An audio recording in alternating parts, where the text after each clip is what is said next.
Bismillahirrahmanirrahim. Assalamualaikum warahmatullahi wabarakatuh. Alhamdulillah assalatu wassalamu ala rasulillah. Subhanaka la ilma lana illa ma 'allamtana innaka antal alimul hakim. Wabadu. Baik, perkenalkan nama saya Ubaidillah Hilmi, mahasiswa PAI angkatan 19. Kali ini saya akan menjelaskan yang berkaitan dengan tugas media pembelajaran, yaitu tentang sejarah Islam dakwah Rasulullah di Mekah. Bagaimana pembahasannya? Mari. Baik, ketika Nabi Muhammad memasuki 14 tahun dengan pernikahannya dengan Siti Khadijah, Nabi Muhammad mulai melakukan ibadah-ibadah yang diiringi dengan berkhalwat di Gua Hira. Yaitu adalah gua yang terletak di Jabal Nur, di dekat kota Mekah. Berkhalwat itu apa sih? Berkhalwat itu adalah dia tuh menyendiri sambil bertafakur. Lalu pada suatu malam, tepatnya malam Jumat tanggal 17 Ramadan, Malaikat Jibril turun dan menemui Nabi Muhammad yang sedang berkhalwat. Malaikat Jibril pun berkata, "Iqra ya Muhammad, bacalah ya Muhammad."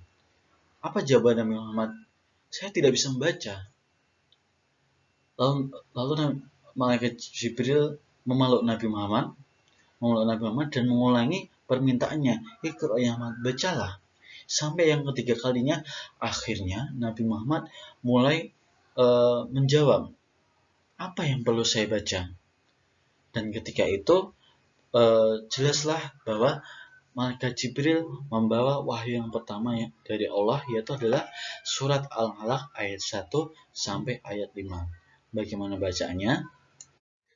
Bagaimana surat Al-Alaq itu? Jadi ini ya surat Al-Alaq ayat 1 sampai 5 yang dimana ini adalah wahyu pertama yang diturunkan Allah kepada Nabi Muhammad. Bismillahirrahmanirrahim. Iqra bismi rabbikal ladzi khalaq. Bacalah dengan menyebut nama Tuhanmu yang menciptakan. Khalaqal insana min 'alaq. Dia telah menciptakan manusia dari segumpal darah. Iqra wa rabbukal akram. Bacalah dan Tuhanmu lah yang maha pemurah. Alladzi 'allama bil qalam. Yang mengajar manusia dengan perantara qalam. 'Allamal insana ma lam ya'lam. Dia mengajar kepada manusia apa yang tidak diketahuinya. Bagaimana perasaan Nabi Muhammad setelah mendapatkan wahyu yang pertama ini? Beliau pun ketakutan dan khawatir. Akhirnya beliau pun pulang ke rumahnya dengan raut muka yang pucat dan menghampiri istrinya. Istrinya pun merasa heran. Apa yang terjadi?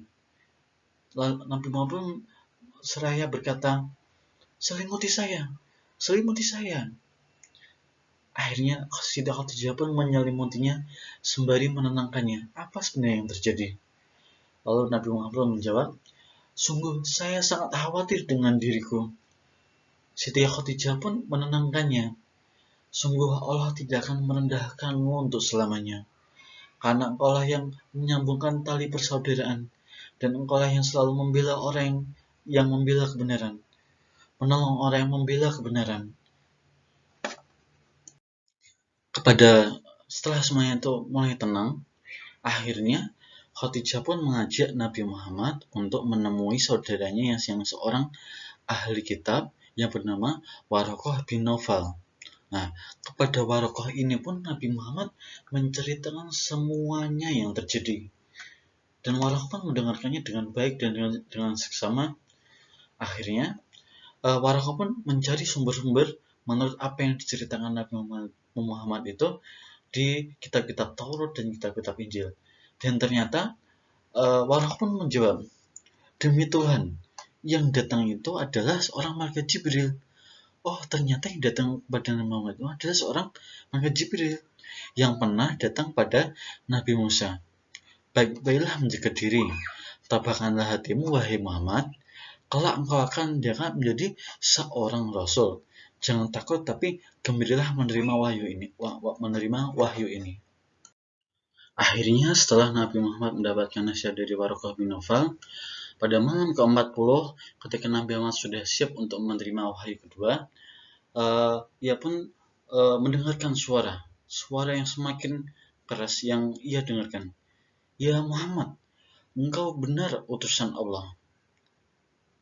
Mendengar suara itu, Nabi Muhammad makin merasa takut dia. Akhirnya dia pulang, lalu meminta Siti Khadijah, istrinya, untuk menyelimutinya kembali. Namun suara itu semakin keras, seakan-akan semakin mendekat. Lalu turunlah wahyu yang kedua, yaitu adalah surat Al-Mudaththir ayat 1 sampai ayat 5. Akhirnya turunlah wahyu yang kedua, yaitu adalah surat Al-Mudaththir ayat 1 sampai 5. Bagaimana bunyinya? Mari kita baca bersama-sama. Bismillahirrahmanirrahim. Ya ayyuhal muddaththir, wahai orang-orang yang berkemul, qum fa'anzir, bangunlah lalu berilah peringatan. Wa rabbaka fakabbir, dan agungkanlah Tuhanmu. Wa thiyabaka fatahhir, dan bersihkanlah pakaianmu. Wa rujza fahjur, dan tinggalkanlah segala perbuatan yang keji. Akhirnya setelah Nabi Muhammad mendapatkan wahyu yang kedua itu, segala rasa takutnya hilang, rasa khawatirnya hilang, rasa ketakutannya hilang. Akhirnya mulai detik ini juga Nabi Muhammad mulai membuka slipnya, meninggalkan slipnya, lalu benar-benar ingin memulai yang namanya dakwah Islam kepada seluruh umatnya. Namun untuk dakwahnya ini tidak mungkin akan langsung secara terang-terangan untuk semuanya. Akhirnya dibagilah yang namanya metode dakwah Nabi di Mekah. Yang pertama adalah dakwah Syriah atau dakwah secara sembunyi-sembunyi, lalu ada dakwah Jahriyah, yaitu dengan secara terang-terangan. Untuk yang pertama untuk kesempatan ini kita akan membahas tentang dakwah yang Syriah secara sembunyi-sembunyi. Untuk yang pertama kali ini Nabi Muhammad masih merasa ragu untuk menyebarkan ajaran Islam pada seluruh umat karena takutnya tidak akan ada sambutan. Akhirnya Nabi Muhammad memulai yang namanya dakwah itu terhadap orang-orang terdekatnya dulu, seperti kerabatnya, istrinya, dan lain-lain. Lalu Nabi Muhammad mulailah yang namanya dakwah secara sembunyi-sembunyinya.